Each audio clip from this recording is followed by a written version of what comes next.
Boa tarde, estamos ao vivo.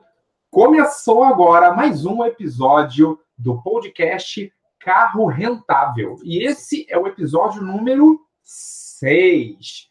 Nesse episódio, a gente vai falar sobre batidas e estragos que possam acontecer na sua locação de carro.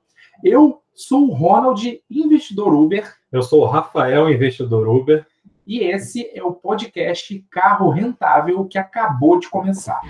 Nesse podcast, eu pedi para o meu sócio me entrevistar e me fazer todas as perguntas sobre a maneira segura para investir alugando carro para o motorista da Uber.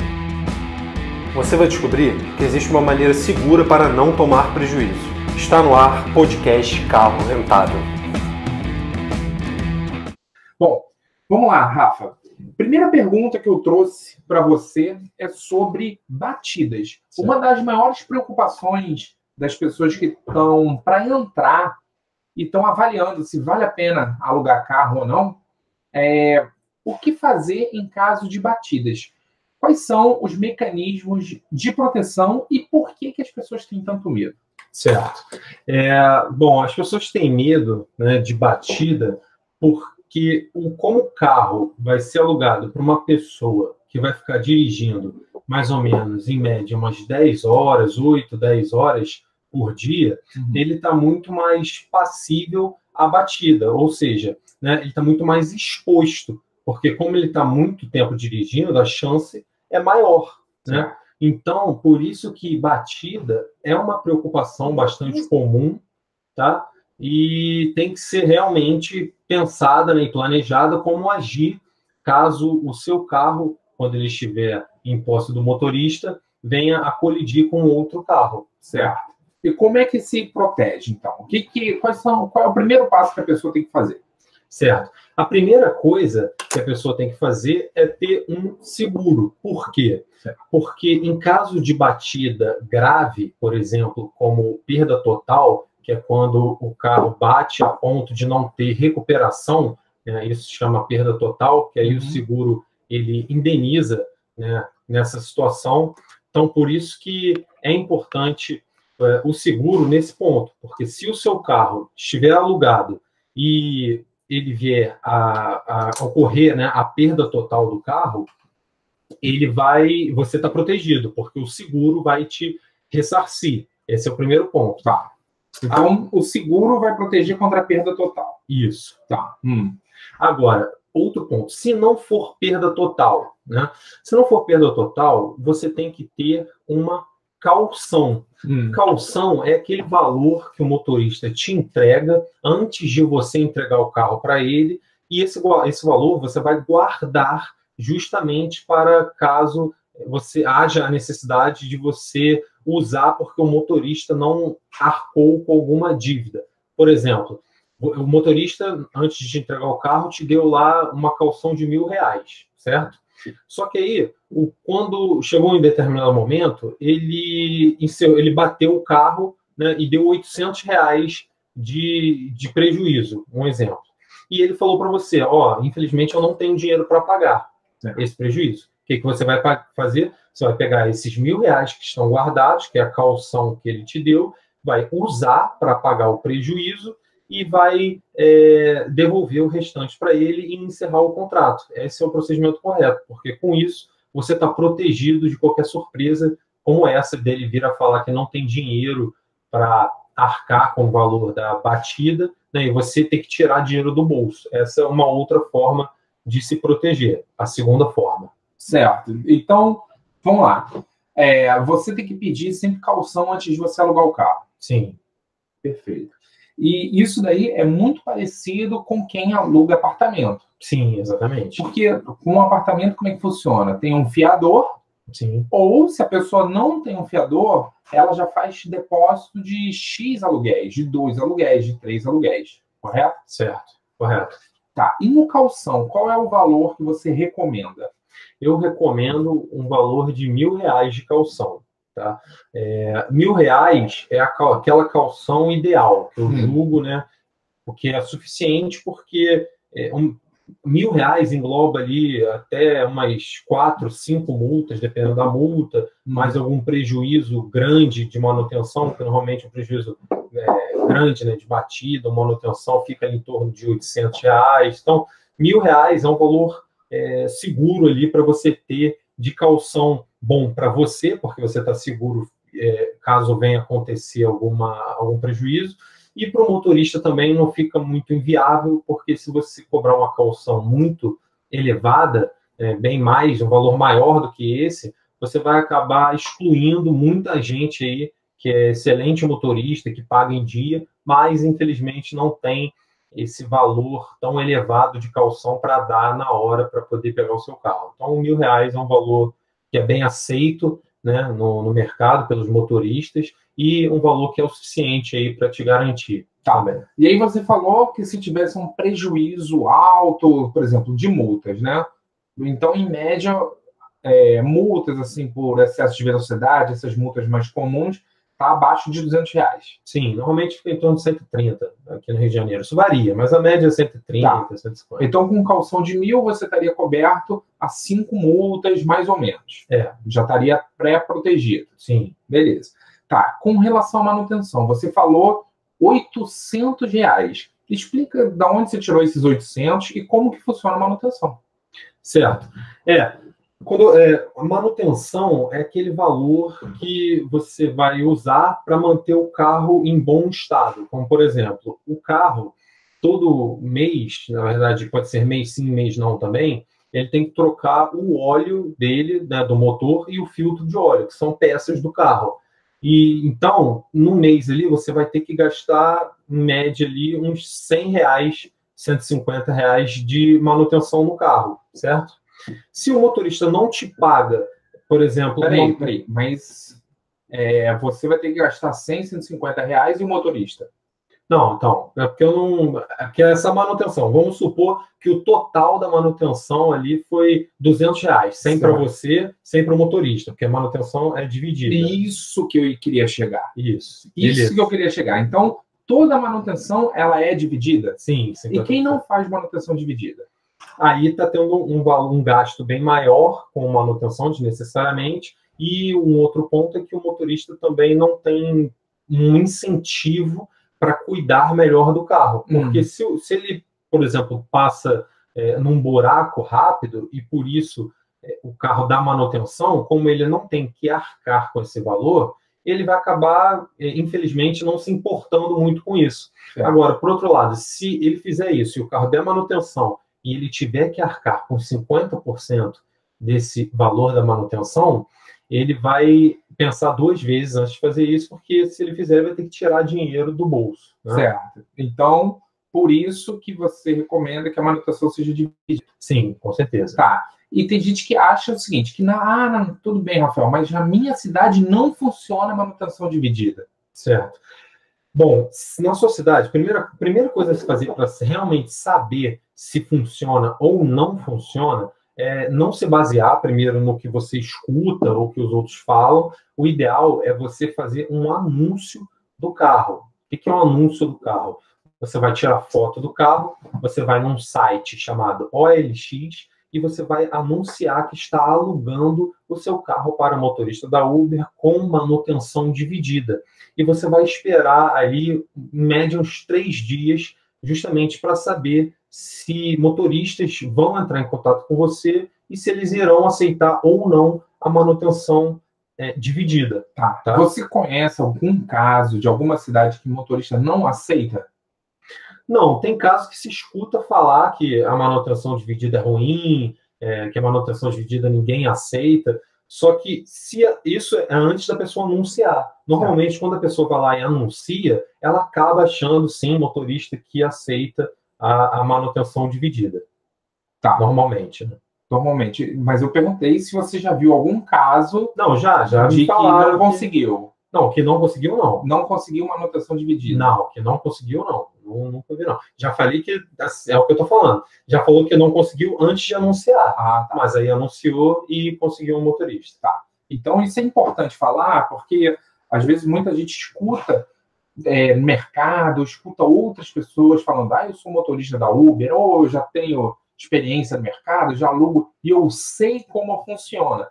E aí, muitas das vezes, a gente precisa ver para crer. E a melhor forma de você ver para crer é você fazendo isso, como o Rafael explicou, que é um anúncio e ver ali na realidade quantos interessados vão aparecer e se eles aceitam a manutenção dividida.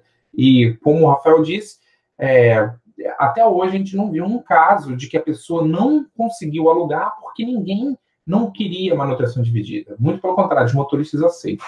Agora, voltando a falar de calção, que era o tema original. Certo. E aí você falou R$ 1.000 de calção e você estaria protegido num caso de manutenção, desse problema de manutenção, uns R$ 800, que seria alto, né? Não foi o que você disse? Foi. Falou. Explica melhor isso.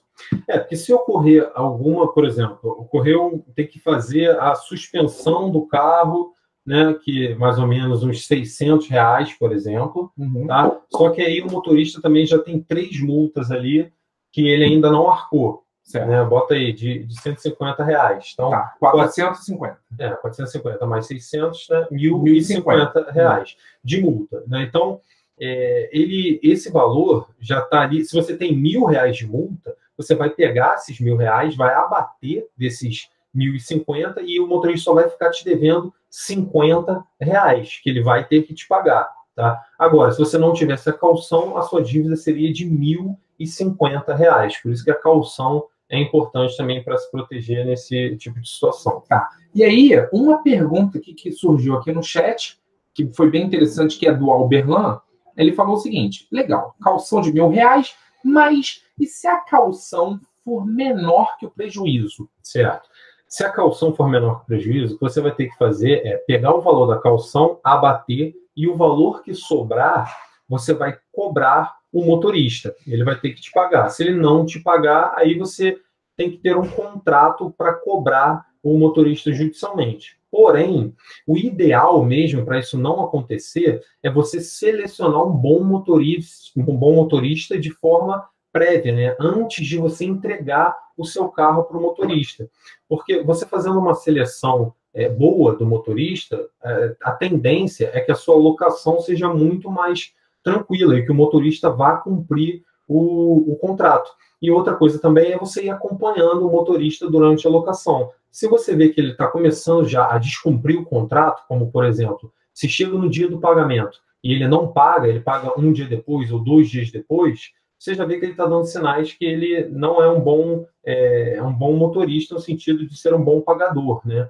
Então, se ele começar a fazer isso de forma reiterada, ou seja, mais de uma vez, é bom já você cortar ali de cara já o contrato e se pagar com a calção e procurar um novo motorista. Tá, explica melhor isso. Você cortar o contrato e se pagar com a calção. Como assim?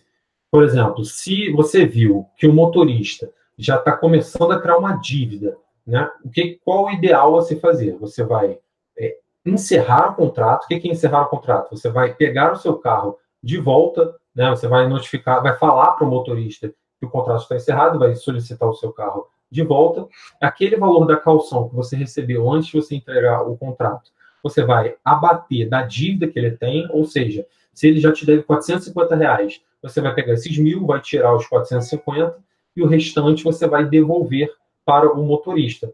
Assim, o contrato está sendo encerrado e aí você vai alugar o seu carro para um outro motorista. Você vai anunciar, pesquisar, fazer uma nova seleção e escolher, né, um novo motorista para dirigir o seu carro. E até quanto eu posso ir administrando essa dívida? Certo. O ideal é que você deixe ali no máximo. Se você tem uma calção de R$ 1.000, você pode deixar ali até mais ou menos uns 450 de forma segura. Né? Acima de 450 já fica perigoso, tá? O ideal mesmo é que não haja acúmulo de dívida.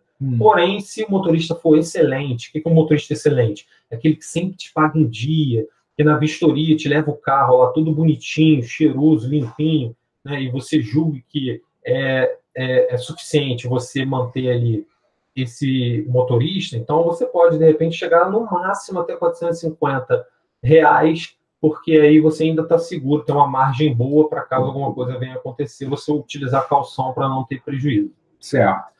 E, por exemplo, vamos dizer que o motorista está me devendo lá R$ 450.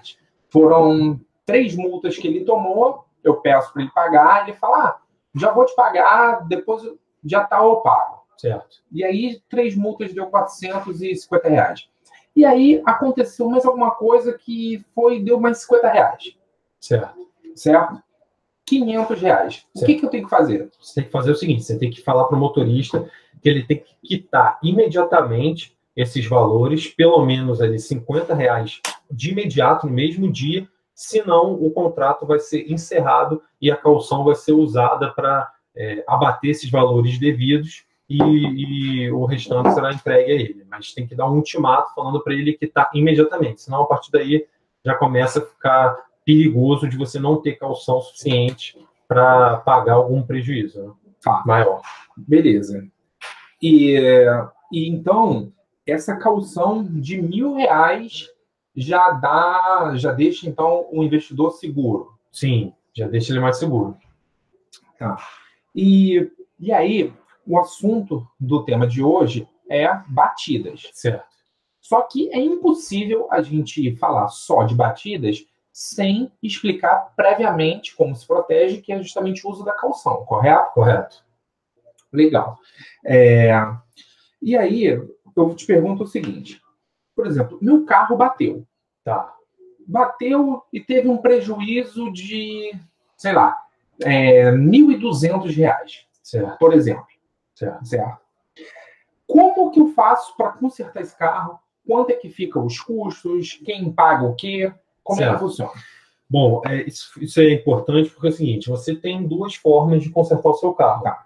A primeira é você usar a franquia do seu seguro. O que é franquia? Franquia é um valor que você paga para o seguro consertar ali o seu carro que houve algum problema com ele, alguma batida, alguma coisa do tipo, né? Tá.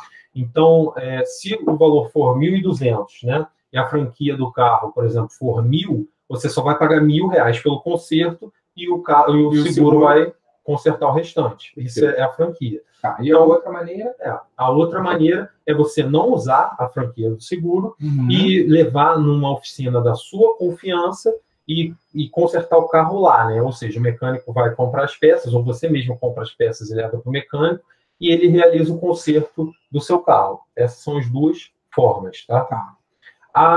Bom, a forma ideal, que é a forma que eu uso, que eu indico, é não usar a franquia, tá? Eu nunca uso franquia para nada. Por quê?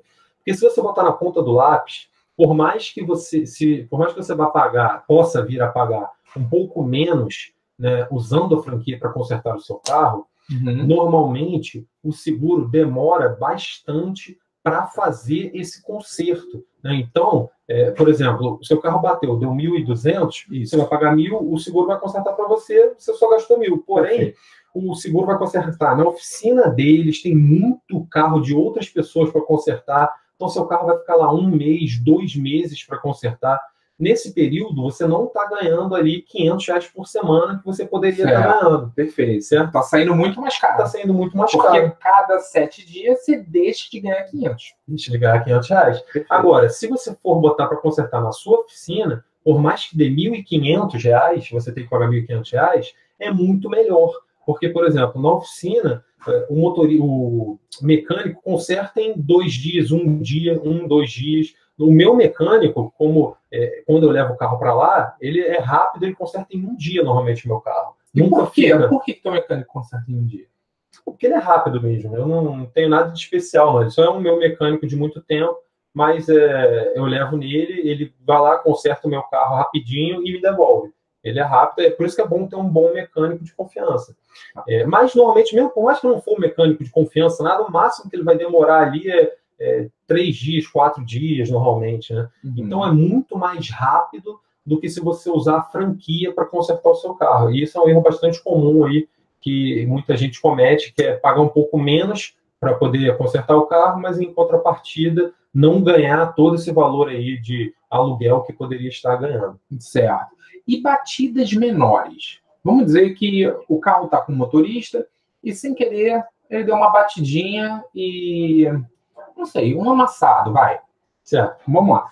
Quando consertar, quando não consertar, como é que você faz essa avaliação do que tem que consertar imediatamente e do que não precisa ser consertado ali no momento?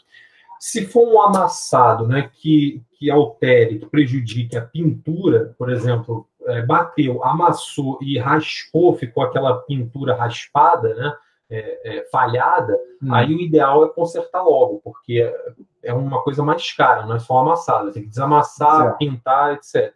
Agora, se for só uma encostada leve, um pequeno arranhão, um amassadinho só, por exemplo, no para-choque do carro, algo do tipo, aí você pode esperar um pouco mais para consertar, se você não quiser consertar imediatamente. Então, mas aí que eu fiquei curioso. Certo. Como é que você lida com esse critério de que esse eu não quero consertar agora e esse eu quero consertar agora? Quais são os seus critérios de avaliação?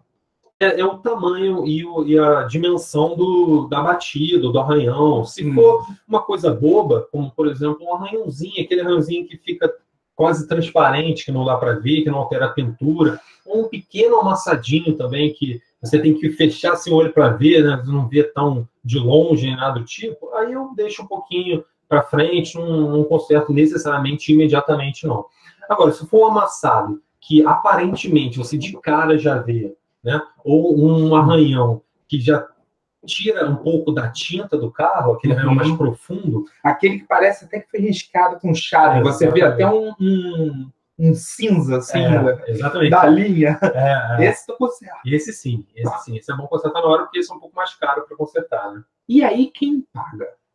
Certo, vamos lá. Quem paga, normalmente, é o motorista. Tá? Ele tem a obrigação de pagar porque o carro está na posse dele, está, né, na guarda dele, então, porque ele está com o carro dirigindo, então é ele que vai pagar arranhão, batida, qualquer coisa do tipo. Tá? Porém, se o motorista for um excelente motorista e a batida for uma coisa boba, uma coisa não tão cara, não tão leve, você tem a opção de, se você quiser, dividir com o motorista esse gasto, não tem problema. Explica melhor o que é batida boba, uma coisa não tão cara, não tão leve. O que é isso?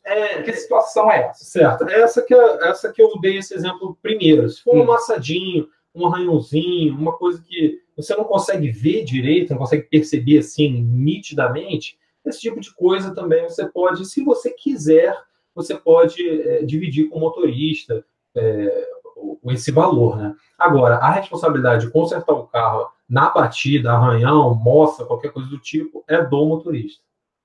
De consertar ou de pagar? De pagar. De pagar esses valores. Tá.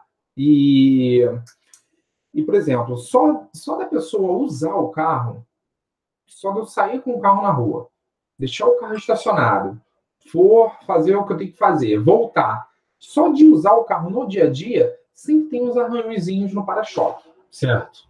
Esses pequenos arranhõezinhos, assim, ele se enquadra nessa questão que você falou, que você dividiria com o motorista, ou você mesmo assim, se, vamos dizer assim, não é um motorista, você disse que um bom motorista você divide. Certo. Para você manter a relação com ele. Mas se não é um motorista normal, um motorista razoável ali, nota 7, passei. Certo.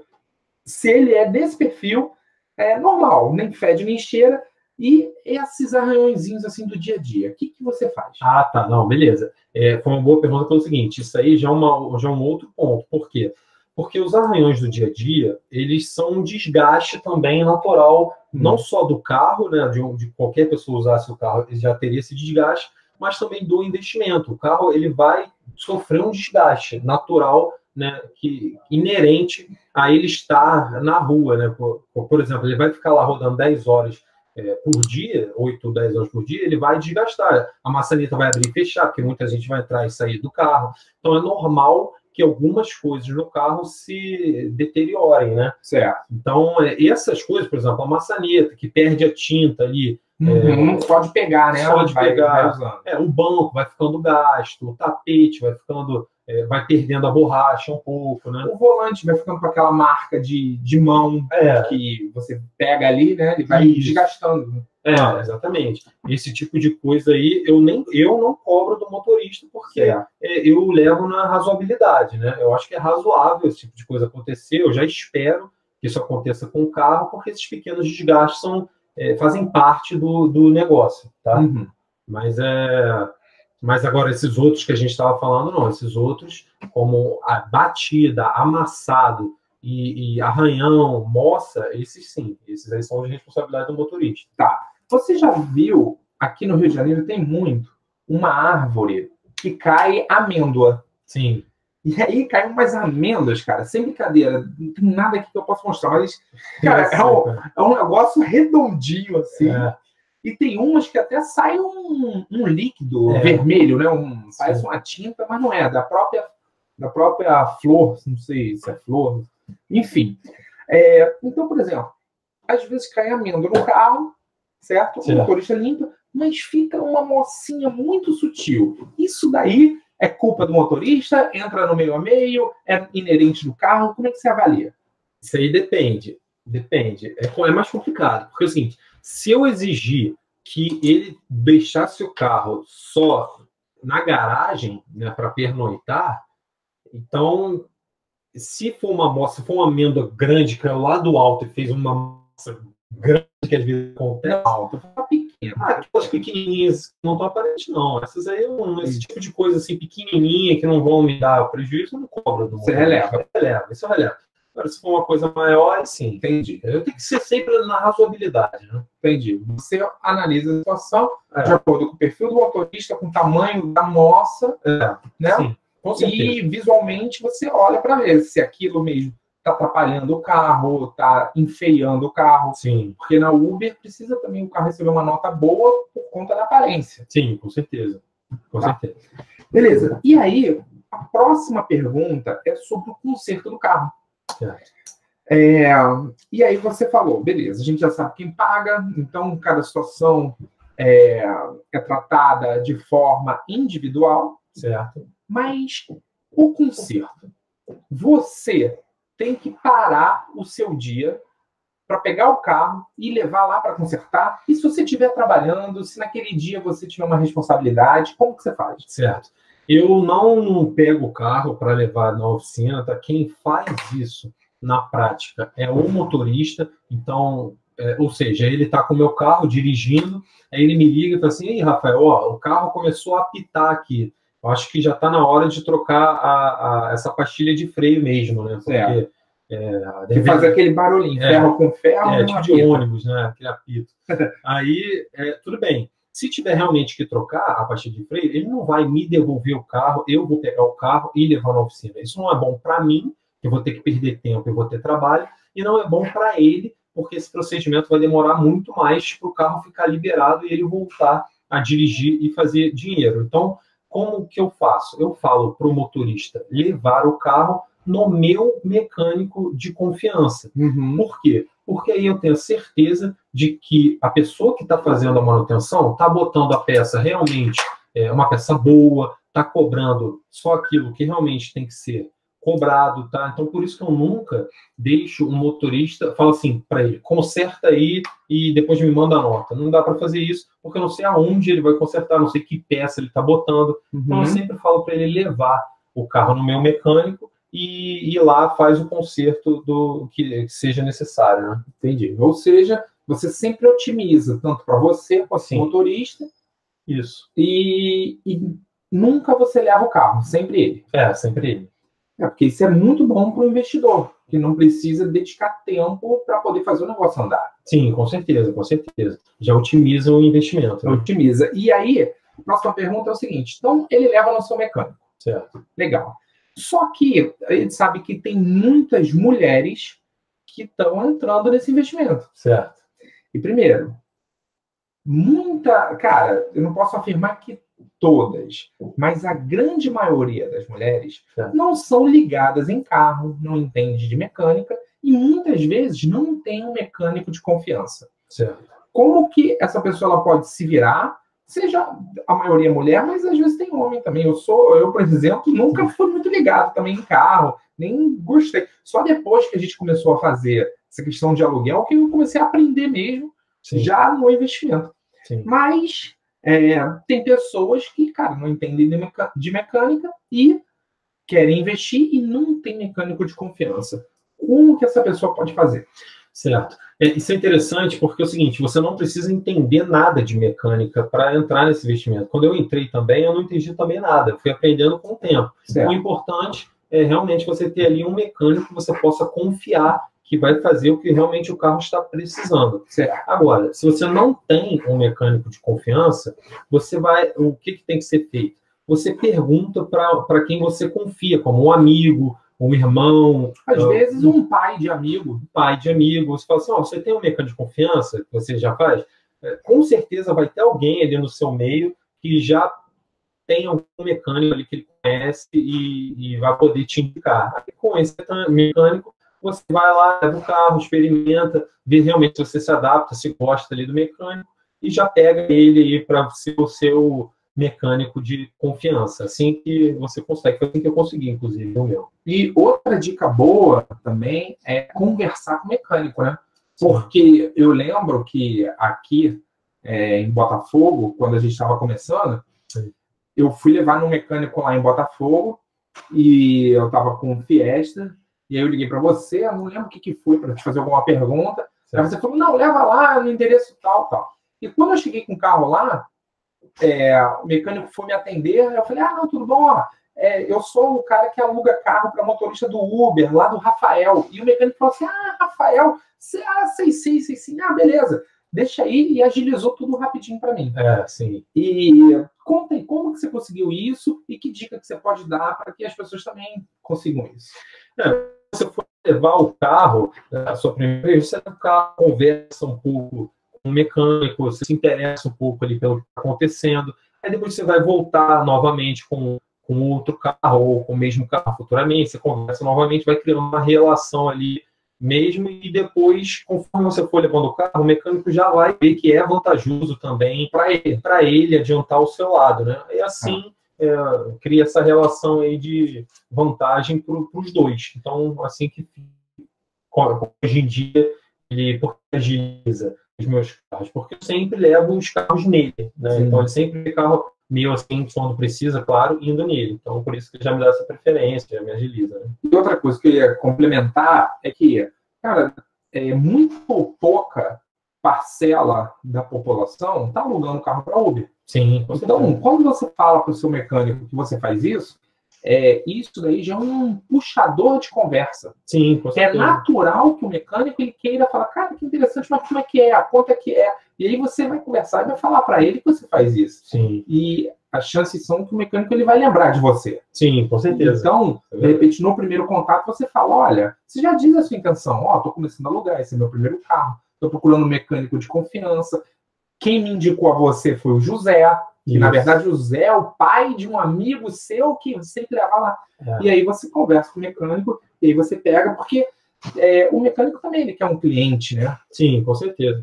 Quer alguém que vá lá sempre, né? Levar demanda para ele, levar o carro para ele consertar, né? Tá. Então, beleza. Então, essa é a forma da gente achar um mecânico. Muito bom. E a próxima pergunta é sobre... Vou ler uma pergunta do chat aqui. Tá? Eu vou ler uma pergunta do chat. O Luiz Henrique, ele está perguntando assim, em caso de roubo ou de batida, perda total, ou com perda total, batida com perda total, como é que fica a situação do locatário? E aí eu te pergunto, quem paga a franquia do seguro? Não, então, vamos lá. Batida e perda total. Isso é uma... Ele falou roubo e batida com perda total, né? Tá. Isso é uma confusão muito grande aí, porque é o seguinte, normalmente a grande maioria dos seguros não cobram franquia para caso de batida com perda total e roubo e furto, certo? Tá? Então, nesses casos, o seguro vai te indenizar ali o valor da FIP do carro, né? Então, o FIP do carro é aquele valor médio que tem na hora de você comprar ou vender o carro, né? Uhum. Então, nesses dois casos, não há questão de franquia, normalmente, tá?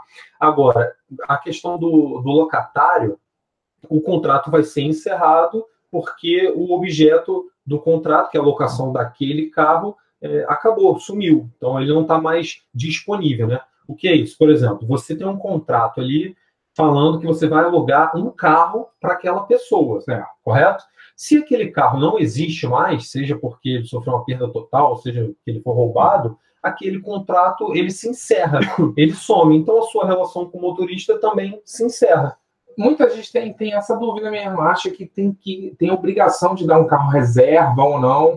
Não tem obrigação. Não, só se isso estiver em contrato, mas você não vai botar isso em contrato porque não precisa, né? Então, se você não botar isso em contrato, você não tem obrigação nenhuma de disponibilizar carro reserva para o motorista. Perfeito. E sobre a franquia do seguro, então a grande maioria dos seguros não cobra franquia por perda total e roubo.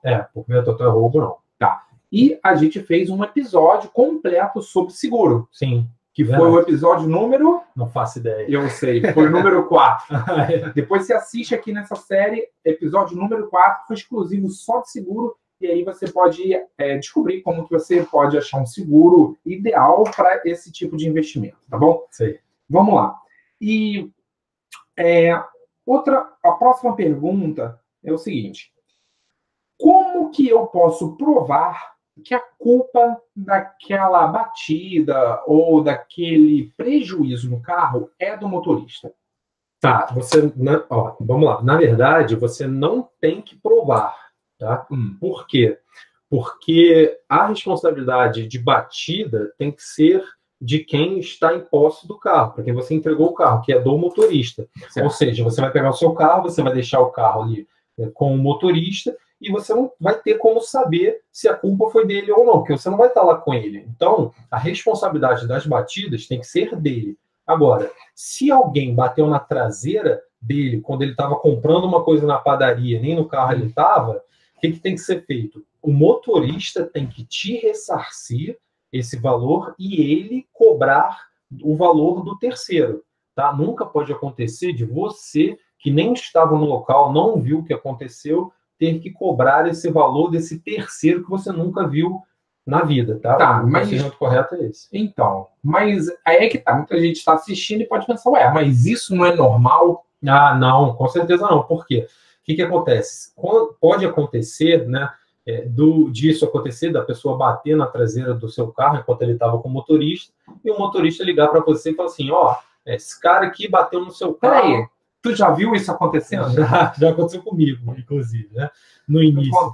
No início aconteceu isso comigo, que bateram no meu carro, aí o motorista me ligou e falou assim, bateram no teu carro aqui, anotei a placa para você, toma aí, tô devolvendo o seu carro e você liga para ele lá e vê o que você faz para ser ressarcido. Né? Então, isso não pode acontecer nunca. Então, você tem que estar protegido quanto a isso. E como que você se protege quanto a isso? Com um contrato, tem que estar prevista essa situação no contrato, justamente para caso ocorra alguma batida, o motorista tem que te ressarcir e ele cobra o terceiro desse prejuízo, tá? Certo. E se o carro parar de andar, de repente, com uma batida dessa? Como é que você faz? E vamos dizer que o motorista, ele fala assim, Rafael, agora não tem como te ressarcir. Como é que você faz numa situação dessa?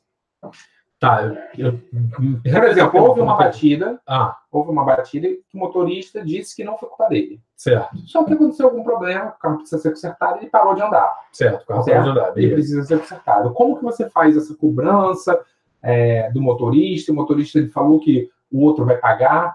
Como é que funciona na prática isso aí? Tá, na prática eu faço o seguinte, o carro bateu, parou. Eu vou acionar o reboque e levar para o meu mecânico. Certo. Meu mecânico vai consertar o carro, vai me falar quanto foi, né, o valor do conserto. Se o motorista não me pagar na hora, eu vou usar a caução para pagar esse valor e vou encerrar o contrato com ele. Certo? Se ele me ressarcir na hora, tudo bem, não tem problema. Aí, vida que segue, o contrato segue normalmente. Se esse valor desse conserto ultrapassar do valor da caução, eu vou também usar a caução, encerrar o contrato, cobrar o motorista. Se ele não me pagar, eu aciono o motorista judicialmente. Tá, perfeito. E a próxima pergunta é o seguinte, se o motorista bater em outro carro?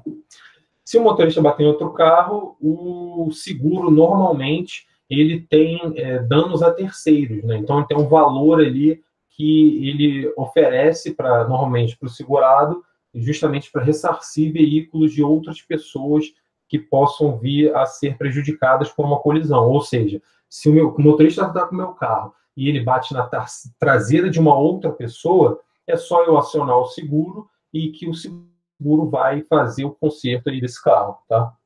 Dos dois carros? Não, só o do carro do terceiro. Normalmente, entendeu? E são duas coisas diferentes. Do seu, aí você cai naquela situação. Você pode usar a franquia, se você quiser, para consertar o seu carro, que não é a opção mais vantajosa, como a gente já falou, ou então você pode consertar o seu carro normalmente. Você leva no mecânico e faz esse procedimento que a gente acabou de falar. Tá, mas então quem paga o carro do terceiro é o seguro? É o seguro. É o seguro. Tá bom. E, cara, e responsabilidade criminal? Certo. Explica mais sobre isso. O que é responsabilidade criminal e como que funciona a responsabilidade criminal nesse investimento em locação? Certo. Uma responsabilidade criminal é quando você causa um dano a outra pessoa, né, que não seja patrimonial. Ou seja, se você atira numa pessoa, você não tem que só dar dinheiro para ressarcir esse prejuízo dessa pessoa por ter morrido. Você vai responder através do Código Penal. Então, são duas coisas diferentes. Por exemplo, eu atropelei uma pessoa, certo? Eu mesmo atropelei uma pessoa. Qual a responsabilidade vão surgir desse evento? Eu vou ter que responder penalmente, criminalmente, porque se eu matei essa pessoa, eu vou responder por homicídio, né? E vou responder em âmbito civil também, que é justamente com o meu patrimônio. Vou ter que ressarcir o prejuízo financeiro dessa pessoa. Mas a pessoa não está morta? Então, mas aí a responsabilidade passa para os herdeiros. Então, eu, por exemplo, teria que pagar alguma indenização ali para os herdeiros. Para os herdeiros, tá? Então, são duas responsabilidades diferentes, a patrimonial, né, e a criminal. Então, vamos começar pela criminal. Tá. Num caso de acidente com vítima. Certo.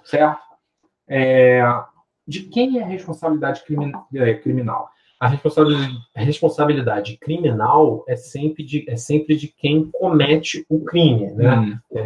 Assim, sendo a grosso modo, né? Então, se o motorista atropelou e matou uma pessoa, ele que vai ser preso. Né? A transferência você não vai ser preso, por quê? Porque você vai ter feito ali um contrato de locação, vai estar provado ali que o seu carro foi alugado para aquela pessoa, então a responsabilidade criminal, como se não se transfere assim para outra pessoa, né, a responsabilidade, então quem vai responder é o motorista, quem causou ali o evento, né?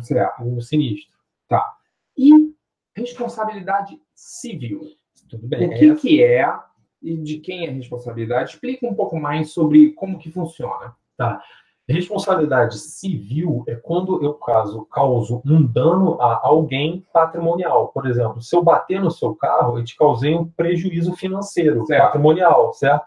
E como eu causei esse dano a você, eu tenho que te ressarcir, certo? Isso é responsabilidade civil. Eu vou te ressarcir com o meu patrimônio, certo? Né? Então, ou seja, peguei meu carro, bati no seu carro, eu vou ter que tirar o dinheiro do meu patrimônio para te pagar, para ressarcir esse valor. Esse tipo de responsabilidade, essa sim é transmissível para outras pessoas.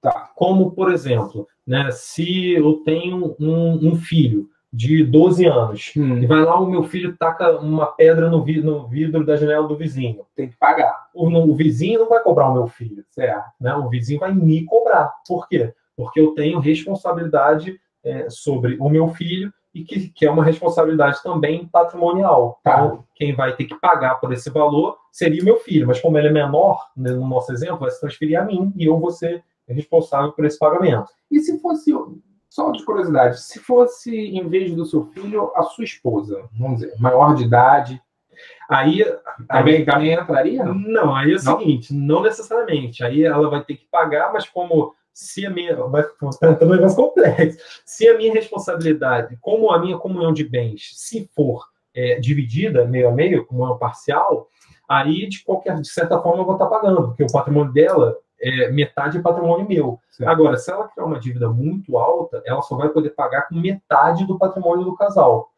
Não necessariamente vai transferir para mim, não. Então, por mais que a comunhão na divisão seja incomum, na responsabilidade não é necessariamente a responsabilidade é a mesma, não, do casal, não. Entendi. Agora, voltando para motorista. Então, eu aluguei meu carro, entreguei para o motorista. O motorista ele vai e causa um acidente, causa um dano de responsabilidade patrimonial Certo. para alguém. Essa pessoa ela vai cobrar o motorista, né? Certo. Tô falando certo. Tá Isso. bonito. E essa pessoa ela vai cobrar o motorista. Certo. E aí, eu sempre vejo a gente falando nas nossas lives e sempre tem perguntas nesse sentido e fala assim, Rafael, mas o dono do carro, ele corre risco ou ele vai ser responsabilizado de pagar, sabe? De ter que arcar com o patrimônio dele ou de ter que pagar um dano do motorista. Certo. Então, é isso mesmo? Como que funciona? Explica aí pra gente. Tá. Isso pode vir a acontecer, sim, porque, como a gente está falando, a responsabilidade patrimonial ela é transmissível, né? Então, como você é o dono do carro, como o carro está no seu nome, você, de certa forma, tem responsabilidade. Porém, primeiro, a pessoa vai acionar o motorista, né, que ele, primeiramente, vai ter que ressarcir, a primeira responsabilidade é dele. Tá? Se ele estiver lá dirigindo pelo aplicativo, a Uber também tem responsabilidade. Por quê? Porque como a Uber está ganhando dinheiro nessa relação, ela entra nessa responsabilidade aí também com o motorista, caso ele venha a danificar o carro de uma outra pessoa, então a pessoa também vai cobrar a Uber. Você tem o seguro, que também cobre, como a gente falou. Colisão a terceiro, dano a terceiro. Dano a terceiro, colisão a terceiro. E só depois dessas 3 hipóteses aí que o dano vai chegar até você. Tá? Então, você tem bastante defesa até esse prejuízo poder vir até o seu patrimônio. Tá, então teria, assim, vamos dizer, 3 camadas. Posso falar assim? Pode. Primeira camada é o próprio motorista que causou o dano. Sim. Segunda camada, a empresa de aplicativo que ganha dinheiro com o trabalho dele. Por exemplo, a Uber, a 99, a Cabify, para onde a gente estiver trabalhando. Isso. Quarta camada, o seguro. E terceira camada, o seguro. E quarta camada, e aí seria o proprietário do carro. O proprietário do carro. Tá. Mas muita gente ainda tem muita preocupação com isso. Certo. Beleza. Isso já aconteceu com você e você já conhece algum caso assim que chegou no proprietário? Não conhece. Nunca aconteceu, nem nunca ouvi falar. Mas o fato de você não conhecer não garante 100% da proteção do proprietário do carro. Sim, com certeza. Existe algum meio para aquele investidor que é mais, vamos dizer assim, precavido, ou que ele tem mais receio, ou que ele não quer correr risco nenhum, risco zero. Existe algum meio desse investidor que até prefere, de repente, pagar um pouco mais para não correr risco, mas dele não ter risco nenhum de perder o patrimônio? Existe, tá? Existem 2 formas para você excluir esse risco do prejuízo chegar até você. A primeira é você contratar um seguro de responsabilidade civil. O que é isso? Você vai pagar um seguro mesmo, lá mensalmente, para caso alguma coisa venha a acontecer e você tenha que responder com o seu patrimônio, você tem um seguro para isso. Então, o seguro é que vai arcar com esse valor. É como se fosse o seguro do carro mesmo, entendeu? Só que é um seguro de responsabilidade civil. É um seguro para o dono do carro, para a pessoa dona do carro, né? Exatamente. De responsabilidade civil. E responsabilidade civil é isso. A responsabilidade civil é você ter que responder com o seu patrimônio, né? Então, tem essa primeira forma. E peraí, e esse seguro, isso daí, porque muita gente não sabe. Eu, por exemplo, só soube que existia esse seguro quando a gente conversou aqui mesmo no escritório com um ex-diretor de uma grande seguradora aqui do Rio de Janeiro. Sim. Que foi a Mongeral. Sim. Que pode ser qualquer seguradora, mas isso foi quando eu vi pela primeira vez esse assunto. Certo. E como que uma pessoa faz para descobrir onde que existe seguros assim? Como que a pessoa faz para descobrir? É só pesquisar mesmo. Você pesquisando na internet, você vai achar várias opções de seguro de responsabilidade civil. Conversa com o corretor? Conversa. Sim, nesse caso, sim. Nesse caso, pode conversar com o corretor mesmo, de um seguro de responsabilidade civil, né? Ainda não inventaram a associação de responsabilidade civil, então conversa com o seguro de responsabilidade civil mesmo e faz a pesquisa de um bom seguro, né? Então, como que uma pessoa ela pode descobrir aonde achar um seguro de responsabilidade civil? É esse nome mesmo? Como que a pessoa descobre que seguradora que faz isso? Sim, certo. É esse nome, seguro de responsabilidade civil, e é só ela pesquisar na internet ou perguntar para um corretor mesmo e fazer essa pesquisa sobre um bom seguro de responsabilidade civil e contratar. Tá. É simples. E provavelmente existem várias empresas que prestam esse serviço, né? Sim, sim, sim. Provavelmente sim. Tá. Beleza. Você disse que tinha duas maneiras de se proteger. Certo. Então, a primeira maneira é a pessoa fazendo seguro. E a pessoa tendo um seguro, estaria segurada, né? Se não tem prejuízo, o seguro paga. O seguro vai pagar. Ela não arca com patrimônio. Exatamente. Beleza. E qual é a segunda maneira? A segunda maneira é você criando uma empresa limitada. Por quê? Porque quando você cria uma empresa limitada, os carros estarão no nome da empresa, né? Porque você vai comprar o carro lá, na hora que você fizer a transferência lá da propriedade do proprietário antigo para o novo, né? para você, você vai botar no nome da empresa. E como a empresa, quando ela é limitada, a responsabilidade dela é como o próprio nome já diz, é limitada à empresa. Então, os seus bens... Explica melhor isso, então, porque o que acontece? Aqui na audiência tem muita gente que já tem empresa, já está acostumado com isso, mas tem muita gente que não tem e, de repente, pensa em ter a sua primeira empresa. Então, explica aí para nivelar bem. Vai lá. Certo, vamos lá. Empresa limitada, repetindo, os bens da empresa, a responsabilidade civil, que é o que a gente está falando, de você ter que pagar, ressarcir alguém porque você causou prejuízo ao patrimônio de outra pessoa, essa responsabilidade civil é limitada, como o próprio nome diz, aos bens da empresa. Certo? Então, os bens da empresa são um patrimônio e os seus são outro. Eles não se confundem, tá? A empresa limitada é como se fosse uma outra pessoa mesmo. É uma pessoa jurídica, né? O nome dela, da empresa. Ela é como se fosse realmente uma outra pessoa, só que é uma pessoa fictícia, tá? Mas é uma outra pessoa que tem os seus bens próprios. Então, qualquer coisa que acontecer, se essa empresa causar dano a outra pessoa, como é que essa empresa causaria o dano a outra pessoa? Se ela tiver um carro no nome dela e esse carro causar prejuízo para uma outra pessoa. Então, se ela causar um dano a uma outra pessoa, ela que vai ter que responder com o patrimônio dela. Tá? Por mais que você seja o sócio da empresa, você seja o dono da empresa, você tenha 99% dessa empresa, os seus bens não se confundem com ela. Então, na prática, a pessoa que sofreu prejuízo, ela não vai poder cobrar da empresa. Aí, se a empresa, por exemplo, não tem patrimônio, ela não vai poder falar assim, não, mas peraí, o dono dessa empresa aqui é o Rafael, então eu vou cobrar dele. Isso não existe, porque meus bens não têm nada a ver com a empresa, são coisas diferentes. Então, dessa forma, você também, se você tiver uma empresa limitada, você está protegido aí 100% nesse tipo de situação. Perfeito, de responsabilidade civil. Então, fica a dica aí para as pessoas que têm mais medo ou que quer ter mais cautela. Essas duas dicas, ou você contrata um seguro ou você abre uma empresa. Sim, com certeza. Beleza. Muito bom, muito bom. E aí, uma pergunta que veio aqui no chat foi em algum momento que a gente falou de batida, por exemplo, se sobrasse dívida com calção. Certo? Por exemplo, eu tenho um calção de R$1.000, o prejuízo foi de mais de R$1.000, e aí eu cobro um motorista e tal. Vamos dizer. E aí a pergunta do Sérgio Henrique Albino foi assim: como acionar a justiça com um contrato na mão? Boa, Sérgio. Ótima pergunta, e isso é importante, tá? Pelo seguinte, entrar na justiça é muito mais fácil do que a maioria da população acha, tá?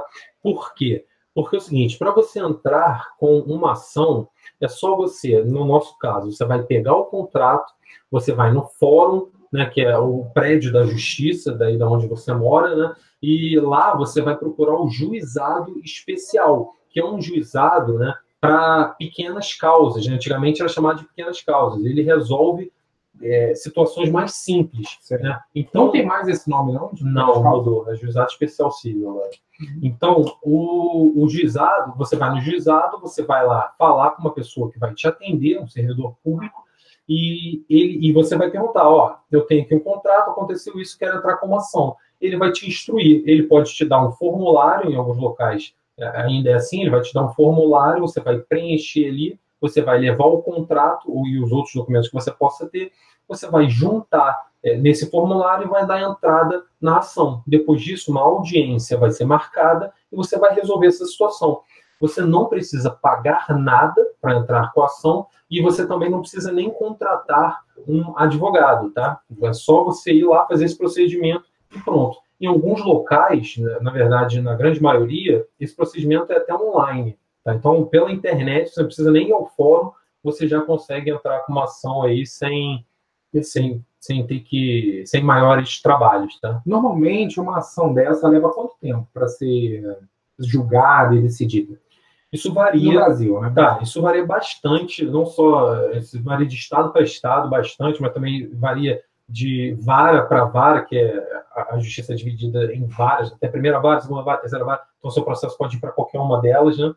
Então, isso varia bastante, mas dura, eu acho que em média demora aí de 2 a 6 meses, mais ou menos nessa faixa aí, uma ação do juizado especial. Não, na hora que você falou 2, eu já ia pensar, 2 anos? Não, a primeira coisa que... 2 a 6 meses, normalmente. Pode demorar mais, claro, mas é nessa média aí. Nessa média. Tá. Muito bom. Gente, algumas pessoas estão assistindo ao vivo. Só para explicar, esse podcast ele é gravado ao vivo e depois a gente vai subir no canal. O objetivo do podcast é entrar a fundo em um determinado assunto. O assunto de hoje foi batidas e valores, né? Prejuízos, batidas que... Como é que eu posso dizer? Batidas. O tema de hoje foi batidas. Foi batidas, foi só batidas. E a perguntas com relação a esse tema, a gente está lendo aqui, mas eu estou vendo que está vindo outras perguntas com relação a outros temas. Esse podcast ele é gravado sempre no horário entre 1h45 às 2h15, que é a hora que a gente começa, e a gente prefere fazer ao vivo. E quem tem a oportunidade de ver, na verdade, vocês estão vendo aqui os bastidores do podcast. A gente vai encerrar esse podcast e depois vai subir ele no canal. Esse daqui é o episódio número 6 sobre batidas. Isso aí. E só vou ler aqui mais uma pergunta que me chamou a atenção, porque batidas, valores, prejuízos, né? Esse tipo de coisa, é a pergunta do LH Família Busca Tele. É o nome dele aqui. Certo? E ele botou assim: Rafael, se uma quadrilha especializada em furtos e roubos locar o seu carro com um laranja e depois da locação ele clonar e vender o seu carro como se fosse dele, o que fazer? E aí, só para falar para o LH Família Busca Tele, a gente já respondeu. A gente já fez um podcast inteirinho sobre esse assunto, que é o podcast número 3, se eu não me engano. O título desse podcast é Golpes e Apropriação Indébita. Sim. É um podcast inteirinho sobre esse assunto. Depois você volta lá e confere esse podcast, mas a gente não vai deixar de responder. E aí eu vou pedir, Rafael, explica aí como que você faz para você se proteger dessa situação. Então, repetindo, se uma quadrilha especializada em furtos e roubos locar o seu carro com um laranja e depois da locação ele clonar o veículo e vender como se fosse dele, o que fazer? Aí, vai lá. Você quer responder ou eu posso? Não, pode, vai, continua. Então, só introduzindo. Primeira pergunta aqui que já me chamou a atenção. Locar o seu carro com um laranja. Primeiro, você aluga o carro para quem?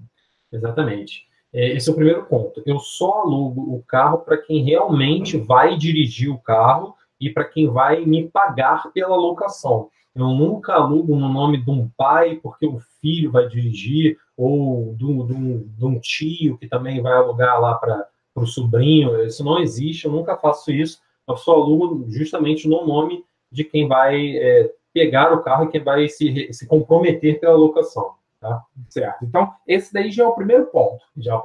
Tá. O segundo ponto é que, comparando, né? Como que funciona uma locadora, um aluguel de locadora tradicional e o seu?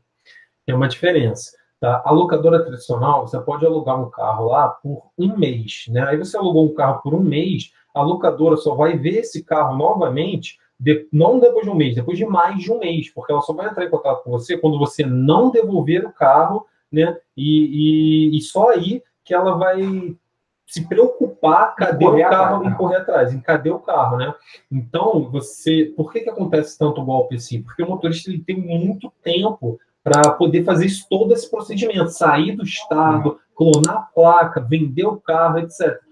Na minha locação, eu faço vistoria no carro de semana em semana. Então, toda semana, o motorista tem que trazer o carro para mim. Então, não dá tempo dele fazer todo esse procedimento, sair no estado e etc.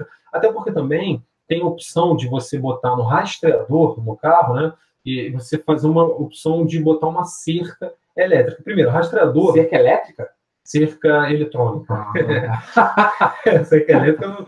Bom, vamos lá. Primeiro, rastreador. Rastreador é um aparelho que você vai botar no carro, né, que ele vai controlar o seu carro, vai dizer onde é que o carro está, por onde ele andou, qual velocidade ele andou. Então, com essa opção, você pode fazer uma cerca eletrônica. O que é isso? Você vai delimitar ali no aplicativo que controla esse rastreador até onde o carro pode ir. Então, se eu quiser botar ali, o carro não pode sair do estado do Rio de Janeiro. Se o carro sair do estado do Rio de Janeiro, eu sou notificado imediatamente. Então, eu já vou saber na hora ali que o carro saiu com o meu carro do estado. E aí, qual é o outro segredinho que precisa ter? É o bloqueador. Por quê? Por quê? Porque com o bloqueador, se eu ver que ele saiu do estado, eu na hora aperto um botão no aplicativo que controla o rastreador, né, que normalmente está no meu celular. Então, eu vou abrir o celular, vou apertar esse botão, o meu carro vai desligar, vai parar, e aí eu tenho tempo de justamente acionar a polícia para a polícia fazer a recuperação aí desse carro. Tá? E por que a polícia vai fazer a recuperação? Porque quando o motorista está com o meu carro, né, ele já quebrou o contrato e ele está de forma indevida com o meu carro, o nome disso é apropriação indébita, né? É um crime. Então eu posso acionar a polícia para a polícia fazer essa recuperação aí do meu veículo. Ou seja, a partir desse momento, se isso aconteceu, o motorista que você alugou, ele se torna um criminoso, porque a apropriação indébita é crime e a polícia precisa agir. Então, você pode, sim, acionar a polícia e pedir a recuperação do carro. Com certeza. Então, tá. E o último ponto é o seguinte. Beleza, Rafael, mas como que eu posso ter certeza de que o motorista que está pedindo para alugar o carro está dizendo que ele mesmo vai dirigir? E como é que eu vou ter certeza que ele não é um laranja? Sabe, como que você sabe que esse cara é motorista mesmo? Certo, o que você tem que fazer? Um dos critérios da seleção, que é justamente você pedir ali o cadastro dele, né, no aplicativo que ele dirige, né? Se for na Uber, ele vai te mandar a foto de quanto tempo ele está cadastrado, quantas corridas ele já fez, né? Então, dessa forma, você vai ter uma noção ali se ele realmente é um motorista ou não. Se ele acabou de se cadastrar ali, ou então nem está cadastrado, aí já você não tem como ter essa certeza. Exatamente. Então, não aluga. Não aluga para esse tipo de motorista. Não aluga para esse tipo de motorista. Então, o que a gente recomenda aqui é alugue sempre, primeiro, um motorista que já é cadastrado, ele vai mostrar o aplicativo dele da Uber, você vai ver que ele já tem 8 meses de experiência, 12 meses, ele já tem um tempo, que ele já tem, sei lá, 2.000 corridas, 2.500 corridas, Sim. Que ele já dirige, sabe? Que ele mesmo está precisando de um carro para ele dirigir. Então, você já começa a filtrar aí, certo? E o caso da locadora para o caso do investidor que aluga para particular é totalmente diferente, porque da maneira que a gente faz, a gente tem muito mais controle, justamente com essas regras que o Rafael apresentou aqui, tá bom? Então, essa foi uma resposta resumida, mas a gente gravou uma aula inteirinha explicando tintim por tintim sobre isso. Deixa eu só lembrar aqui, foi o episódio número 3, chamado Golpes e Apropriação Indébita. Então, depois você volta lá no episódio número 3 do podcast Carro Rentável, que é esse podcast aqui. Gente, é isso. Ó, o LH Família Busca Tele botou assim: obrigado, vocês são muito inteligentes. Falo aqui de Porto Alegre. Obrigado, valeu. Valeu, LH. E um abração aí para todo mundo de Porto Alegre. Isso aí, né? Tem muita gente de Porto Alegre alugando carro. Tem bastante gente. E Porto Alegre é uma cidade muito boa porque você não precisa investir em colocar GNV. Então, por exemplo, em outras cidades você tem que pegar instalação do kit GNV, que muitas vezes é R$2.800, R$3.000. Você precisa arcar com isso de investimento inicial para colocar o carro para alugar. Em Porto Alegre é uma cidade que não precisa. As pessoas alugam um carro no combustível mesmo. Tá bom? Então é isso, gente. Estamos finalizando aqui mais um episódio Carro Rentável desse podcast sobre investimento de aluguel de carro. Eu sou o Ronald, o investidor Uber. Eu sou o Rafael, investidor Uber. E qual é seu Instagram? @Rafael Reis, investidor Uber. E por que as pessoas devem te procurar lá no Instagram? Porque eu estou mais presente lá no Instagram. Eu posto vídeo também bastante no YouTube, mas eu estou interagindo mais no Instagram. Então, se você quer me perguntar alguma coisa, me manda um direct lá no Instagram e segue os stories, né? Perfeito. Beleza, gente. É isso. Ficamos por aqui e até a próxima. Um abraço. Um abraço.